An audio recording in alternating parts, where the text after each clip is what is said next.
नमस्कार, बहुत स्वागत है आपका। आपके साथ मैं हूं मृदुल शर्मा। सुजाता और अनामिका मेरे साथ बुलेटिन में रहेंगे, लेकिन इस समय सबसे बड़ी खबर मिल रही है। एक देश एक चुनाव से जुड़ी हुई रिपोर्ट सौंप दी गई है राष्ट्रपति को। पूर्व राष्ट्रपति रामनाथ कोविंद की अध्यक्षता में कमेटी थी और उसने विचार किया, विमर्श किया, चर्चा की और उसके बाद 18,626 पन्नों की रिपोर्ट है जिसे सौंपा गया है। कौन कौन मौजूद रहा वो भी हम आपको बता देते हैं। पूर्व राष्ट्रपति रामनाथ कोविंद की अगुवाई में यह रिपोर्ट सौंपी गई है, लेकिन गृह मंत्री और कई केंद्रीय मंत्री इस दौरान मौजूद रहे। ये आप तस्वीर देखिए, राष्ट्रपति द्रौपदी मुर्मू, पूर्व राष्ट्रपति रामनाथ कोविंद और उनके ठीक बगल में खड़े हुए हैं गृह मंत्री अमित शाह। अर्जुन राम मेघवाल भी वहां पर मौजूद है। और सुजाता, बड़ी बात यही है कि इस तरह से जैसे ही ये खबरें आई कि एक देश एक चुनाव पर क्या किया जाए, इसको लेकर कमेटी बनी और अब रिपोर्ट आ गई है। पिछले साल इस कमेटी का गठन किया गया था ये विचार करने के लिए कि क्या एक साथ विधानसभाओं और लोकसभा का चुनाव कराया जा सकता है, उसमें किस तरह की कानूनी पेचीदगियां आएंगी। तो कानूनी पहलुओं की पड़ताल करने के लिए, समझने के लिए ही इस कमेटी का गठन किया गया था, जिसकी अध्यक्षता पूर्व राष्ट्रपति रामनाथ कोविंद को दी गई थी। और आज उनकी कमेटी ने एक विस्तृत रिपोर्ट तैयार की है। तमाम कानूनी सलाह ली गई है, तमाम लोगों से, जो भी स्टेक होल्डर्स हैं उनसे बातचीत की गई है और 18,626 पन्नों की रिपोर्ट राष्ट्रपति को सौंप दी गई है। दरअसल इस कमेटी में विपक्ष को भी शामिल होने के लिए विपक्ष को भी जगह दी गई थी, लेकिन विपक्ष ने इस कमेटी में शामिल होने से इनकार कर दिया था। लेकिन जो लोग थे कुल मिलकर उन्होंने एक दूसरे से बातचीत करके लोगों का मन जानकर यह रिपोर्ट तैयार की और आज राष्ट्रपति को दी है। देश से लोगों को लाके अपने देश में बसाना चाहते हो, माइग्रेशन करवाना चाहते हो, वो उनके लिए घर, उनके लिए नौकरियां, उनके लिए संसाधन कहां से आएंगे? अपने देश में इतनी गरीबी है, अपने देश में ऑलरेडी लोगों के पास नौकरियां नहीं है, घर नहीं है, उनको कहां से लाके बसाओगे? आज़ादी के बाद काफ़ी बड़े स्तर के ऊपर माइग्रेशन हुआ था। बहुत सारे लोग भारत से पाकिस्तान और बांग्लादेश गए थे और बहुत सारे लोग वहां से इधर आए थे। अब जो ये माइग्रेशन इस सीए की वजह से होने वाला है, ये उससे कहीं ज़्यादा बड़ा माइग्रेशन होने वाला है। पाकिस्तान, बांग्लादेश, अफगानिस्तान, इनका कहना है कि सीए के तहत इनके अल्पसंख्यक जो हैं वो अगर भारत में आके रहना चाहेंगे तो उन्हें उस बात की मंजूरी दी जाएगी, उन्हें हमारे भारत की नागरिकता दे दी जाएगी। इन तीनों देशों में मिला के लगभग 2.5 से 3 करोड़ अल्पसंख्यक रहते हैं।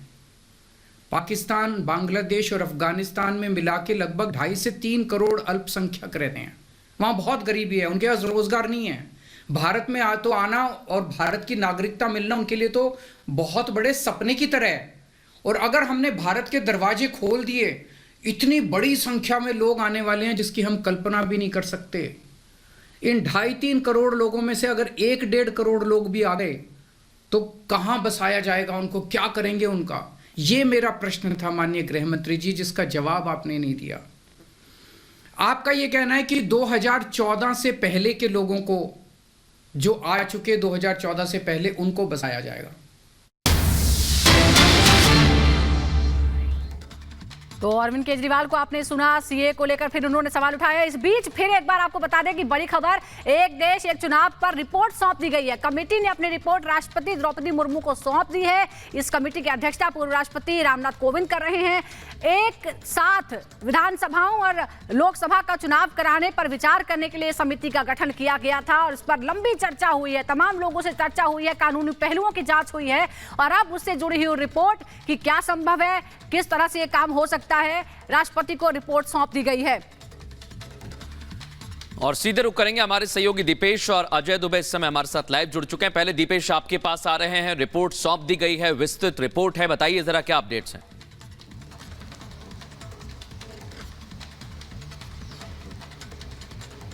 यार आवाज नहीं आ रही। दीपेश, आपको आवाज लगता है दीपेश तक आवाज नहीं पहुंच रही है, लेकिन एक देश एक चुनाव को लेकर रिपोर्ट सौंप दी गई है अनामिका, और ये बहुत महत्वपूर्ण है क्योंकि अब यही देखना होगा इस पर रिपोर्ट के अंदर है क्या, आखिर क्या महत्वपूर्ण पहलू हैं। और भले ही इस पर सवाल कई खड़े किए गए हों, लेकिन सबकी राय लेके, सबसे बातचीत करके रिपोर्ट तैयार की गई है, इसलिए प्रॉपर लंबा समय लगा है इस पर। अजय भी इस वक्त हमारे साथ जुड़े हुए हैं। अजय, रिपोर्ट तैयार करके सौंप दी गई है राष्ट्रपति को, अब आगे इस पर क्या होगा, किस तरह से इस पर चर्चा की जाएगी आगे, और क्या अपडेट मिल रहा है इसको लेकर? देखिए 190 दिन का समय लिया गया है, तकरीबन 18,000 पन्ने की ये रिपोर्ट है। अब इस रिपोर्ट के बाद आगे की भूमिका तय होगी, लेकिन लोगों की क्या राय है, लोगों से बात करते हैं, जानते हैं। आप बताइए सर, आइए इधर आइए और बताइए क्या कह रहे थे आप कि जो हम लोग बात कर रहे थे चुनावी, एक साथ चुनाव को लेकर जो बात कर रहे थे, क्या कह रहे थे आप बताइए। एक साथ चुनाव होना चाहिए देश में, जिससे कि देश दुनिया जनता को बहुत ज़्यादा आराम मिलेगा, समय की बचत होगी, लोगों का फायदा होगा, एक बार में सारा काम खत्म हो जाएगा, लोगों की सबसे ज़्यादा टाइम की बचत होगी। जी संदेश ये है कि जो है पूरे देश में एक साथ ही चुनाव होना चाहिए, जिससे क्या होगा, जो चीज़ें सुचारू रूप से चल सके और जो है अव्यवस्थाएं न फैले। एक बार चुनाव हो जाएगा, सारी जो है जनता भी आराम से करेगी काम और जो है सरकार। आपको लगता है कि कोई अव्यवस्था फैलती? खड़े हो जाइए, बताइए अव्यवस्था होती है, क्या फायदे होंगे एक साथ चुनाव कराने से? देखिए कोई भी अव्यवस्था नहीं फैलती है फिलहाल तो, लेकिन एक साथ चुनाव कराने से ये आराम रहेगा कि पब्लिक भी परेशान नहीं होगी और हमारे जनप्रतिनिधि भी परेशान नहीं होंगे किसी भी तरीके से। क्या क्या दिक्कतें आती हैं चुनाव जब होता है, क्या क्या दिक्कतें आती हैं, इनको लगता है चुनाव आती है, चुनाव आने पर आम आदमी को कई सारी परेशानियों का सामना करना पड़ता है, जैसे कि कोई भी हमारी रैली हो रही, कोई भी नेता आ रहे हैं, उसमें डाइवर्सन लगता है, सारी चीज़ें लगती है, लेकिन एक साथ चुनाव होगा तो ये परेशानी एक साथ खत्म हो जाएगी। आप बताइए एक साथ चुनाव होने चाहिए नहीं होने चाहिए? आज जो रिपोर्ट है वो पेश कर दी गई है राष्ट्रपति को, कैसे देखते हैं आप लोग इसे? जी की प्रतिक्रियाएं भी आ रही हैं। अजय हमारे सहयोगी बता रहे हैं दिल्ली से, दीपेश भी हमारे साथ जी, और इस वक्त बीजेपी प्रवक्ता नलिन कोहली हमारे साथ जुड़ गए हैं। कोहली साहब बहुत बहुत स्वागत है आपका रिपब्लिक भारत पर। रिपोर्ट सौंप दी गई है वन नेशन वन इलेक्शन को लेकर। हालांकि हमने देखा पिछले साल ही जब इसकी सुगबुगाहट हुई तो विपक्ष ने विरोध करना शुरू कर दिया था। आपका प्रश्न का अंतिम भाग नहीं सुन पाए, क्या कह रहे थे आप? जी नलिन जी, मैं ये कह रही थी कि आज वन नेशन वन इलेक्शन को लेकर कमेटी ने रिपोर्ट सौंप दी है, लेकिन हमने पिछले साल देखा जब इसकी चर्चा शुरू हुई तो विपक्ष ने पहले से ही हल्ला काटना शुरू कर दिया था। मुझे समझ नहीं आ रहा है इसमें विपक्ष इतना हल्ला क्यों कर रही है। भारत में वन नेशन वन इलेक्शन हमेशा था। ये तो 60 के दशक में 1967 के आसपास ये अलग हो गए, बीच में होने लगे जी। अब अगर पहले जो चीज ठीक थी संवैधानिक रूप से, आप देखिए जो 51 और ये सारे इलेक्शन बाद में हुए, अगर वो हो सकते थे तो आज क्यों इस पर इतनी नाराजगी, आज पर इस पे क्यों कहना कि ये गलत है? ये थोड़ी ना हो सकता है कि जो संविधान और देश जैसे चल रहा था उसमें कोई गड़बड़ है, तो 1950 में जो था वो गलत था, ऐसा तो किसी ने कहा नहीं। और कांग्रेस पार्टी ये कह भी नहीं सकती पंडित जवाहरलाल नेहरू जी के समय में हुआ है। इसीलिए अच्छी बात है, इसमें कई चीजें प्रधानमंत्री नरेंद्र मोदी जी ने कई बार इस विषय को, एक बात है कि देश में चुनाव हर समय होते रहते हैं किसी न किसी एक स्तर पर, जिससे फिर ये चुनावी बात आ जाती है कि भाई आप इस समय क्यों इस काम को कर रहे हैं, इस समय ये क्यों निर्णय ले रहे हैं। अब आप सीएए को देख लीजिए, भाई देश में चुनाव तो कभी न कभी होते ही रहेंगे। पहले जब चुनाव हो रहे थे तो इसको कहते राजनीतिकरण, आज जब चुनाव है तो राजनीतिकरण जी। तो कहीं ना कहीं तो आपको मानना पड़ेगा कि सरकार तो अपना काम करती रहेगी। दूसरा, एक और रूप से आप देखिए, भाई 5 साल में एक बार चुनाव हुए, अब आपको काम करना है, सब काम करेंगे, चुनाव अगला आएगा तो देखेंगे अब रूपरेखा क्या है, किस रूप से करा जाएगा। ये तो समिति का रिपोर्ट है, उसमें कोविंद जी है, पूर्व राष्ट्रपति जी हैं और अन्य लोग हैं, उन्होंने सोच के इसको बनाया होगा। अब उसके बाद क्या उसका कानूनी पहलू होगा या संसद के अंदर में कुछ लाने की आवश्यकता है, ये सरकार बताएगी।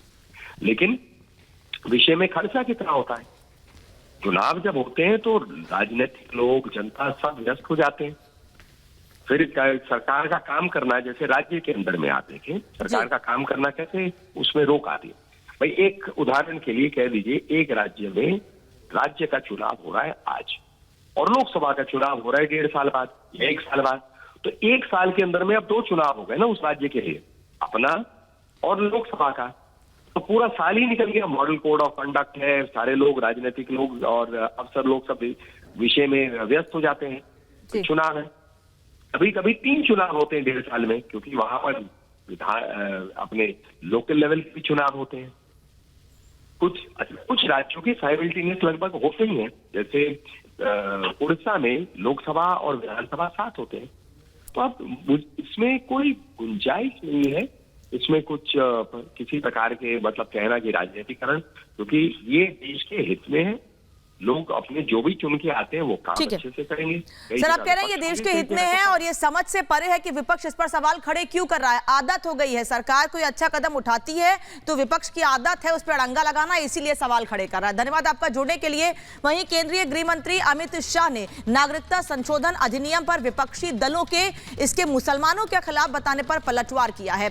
सीएए को लेकर पैदा किए जा रहे डर पर विपक्ष पर जमकर पलटवार किया है। इस रिपोर्ट को देखिए और पूरी खबर समझिए कि क्या कहा है गृह मंत्री अमित शाह ने विपक्ष को आज।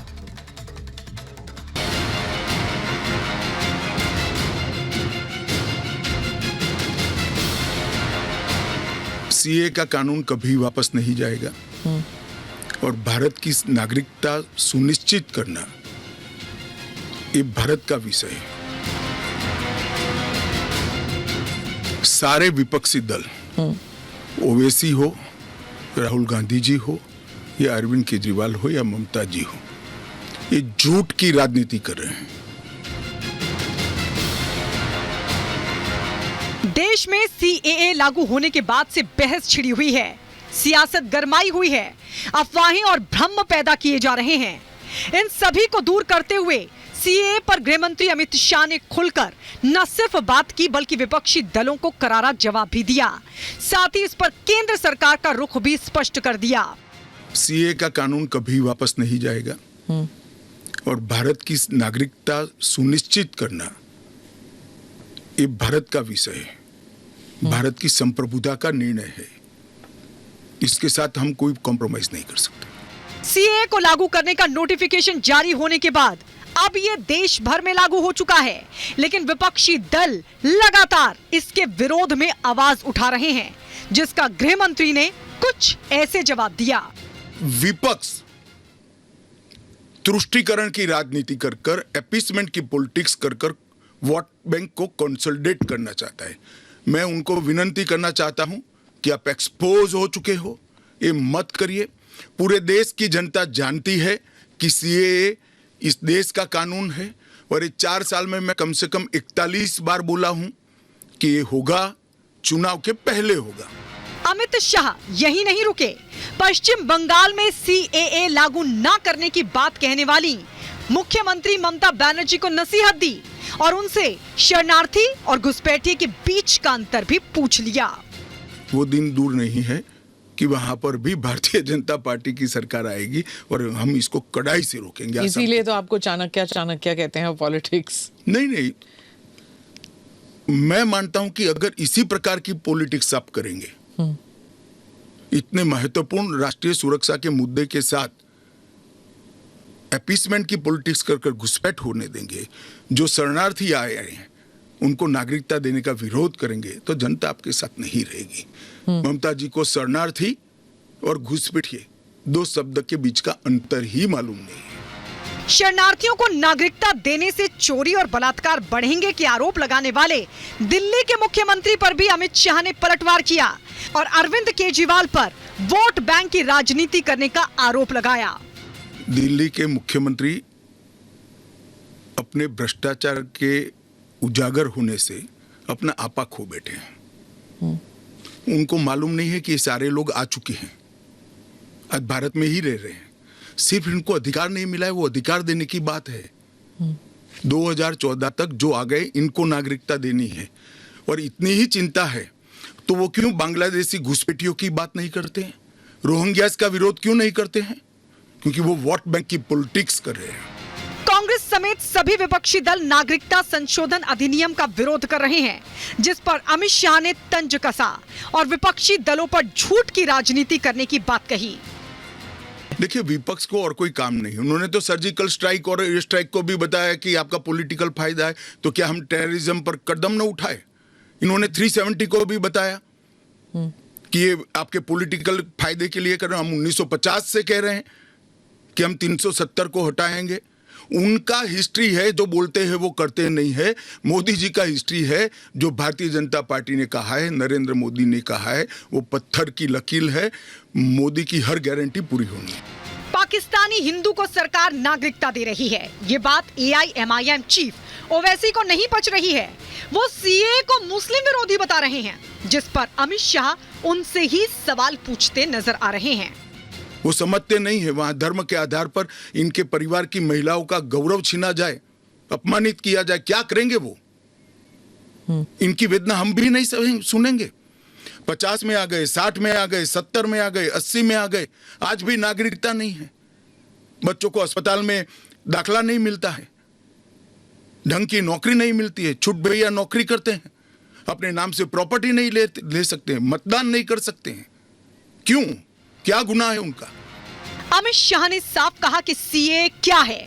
इस पर बयानबाजी से पहले विपक्ष को इसे पढ़ना चाहिए और अगर पढ़कर भी समझ पैदा नहीं होती तो बेतुकी राजनीति से बचना चाहिए। Bureau report, Republic Bharat. तो गृह